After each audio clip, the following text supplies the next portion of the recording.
Hello friends, welcome my H medicine channel. আজকে আবারও কিন্তু টপিক নিয়ে প্রেজেন্ট হয়েছে, সেটি হচ্ছে এই সিআরপি লেভেল কি এবং সিআরপি লেভেল বেড়ে গেলে কি কি রোগ হতে পারে, এই রোগের কি ট্রিটমেন্ট রয়েছে এবং পেশেন্টের কি কি সমস্যা দেখা দিবে সিআরপি লেভেল বাড়লে, এই বিষয়গুলো আজকে এই ভিডিওর মধ্যে আমি ডিসকাস করব। তার আগে আপনাদের কাছে রিকোয়েস্ট, আপনারা এইচ মেডিসিন চ্যানেলে নতুন হয়ে থাকেন এইচ মেডিসিন চ্যানেলকে সাবস্ক্রাইব করুন, পাশে থাকা বেল আইকনটিকে প্রেস করে দিন, অল নোটিফিকেশন অন করে রাখুন সবার আগে ভিডিও পাওয়ার জন্য। তাই আসুন এবার আমরা জানবো সিআরপি লেভেল কি। সিআরপির ফুল ফর্ম হচ্ছে সি রিঅ্যাক্টিভ প্রোটিন। এবার আমরা জানবো যে সিআরপি অর্থাৎ এই বেশি হয়ে যায় কেন। বেশি জানার পূর্বে আমাদেরকে জানতে হবে, যেমন শরীরের মধ্যে ব্লাড থাকে, ক্যালসিয়াম থাকে, ম্যাগনেসিয়াম, পটাশিয়াম, ফসফরাস, জিঙ্ক, সেই মতো ভাবে কিন্তু প্রোটিন এনজাইমও থাকে। এবার এই প্রোটিন এনজাইম এটি লিভার তৈরি করে থাকে। এবার এই প্রোটিন এনজাইম থাকে এটি ব্লাডের সাথে মিশ্রিত হয়ে এই প্রোটিন এনজাইমকে বলা হয় সিআরপি। আসুন এবার আমরা জানবো যে সিআরপির মাত্রা কত থাকা উচিত। সিআরপি নর্মাল থাকা উচিত হচ্ছে 3 মিলিগ্রাম থেকে 5 মিলিগ্রামের মধ্যে। এবার যদি এর থেকে কমে যায় তাহলে সেটি সিআরপি লেভেল কম বলে গণ্য করা হয়। আর যদি এই সিআরপি লেভেল 5 থেকে 10 মিলিগ্রাম পর্যন্ত যদি হয়ে থাকে তাহলে কিন্তু এটিকে হাই সিআরপি বলে গণ্য করা হয়। আসুন এবার আমরা জানবো সিআরপি লেভেল যদি অতিরিক্ত হাই হয়ে যায় তাহলে পেশেন্টের কি কি সমস্যা দেখা দিতে পারে।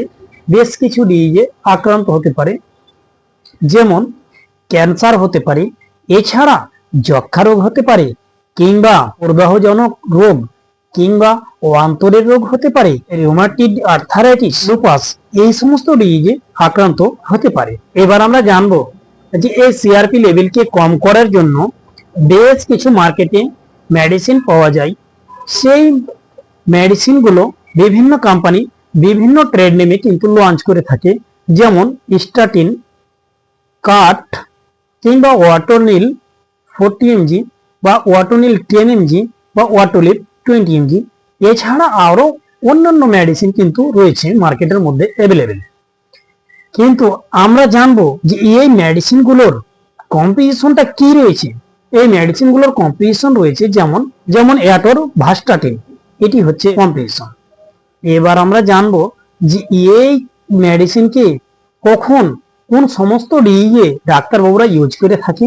বিশেষ করে মেনলি একে ইউজ করে থাকে যেমন ট্রাইগ্লিসাইরিডস লেভেলের কম করার জন্য, এছাড়া কোলেস্টেরলের মাত্রাকে কম করার জন্য ডাক্তারবাবুরা কিন্তু এটিকে ইউজ করে থাকে।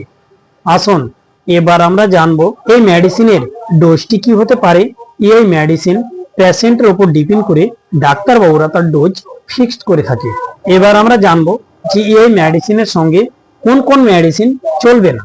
বেশ কিছু মেডিসিনের সঙ্গে কিন্তু এটি চলবে না, যেমন এই মেডিসিন খাওয়ার পরে যদি কোনো মেডিসিন পেশেন্ট নিতে থাকে, সেই মেডিসিনগুলোর মধ্যে যদি সেটি কেটোকোনাজল হয় বা কেটোজল সোপ হয়, এছাড়া লিপিড ক্যাপসুল বা লিপিড ট্যাবলেট হয়, এছাড়া নাইসিন এনএফ ট্যাবলেট যদি হয়ে থাকে তাহলে কিন্তু এই মেডিসিন চলবে না।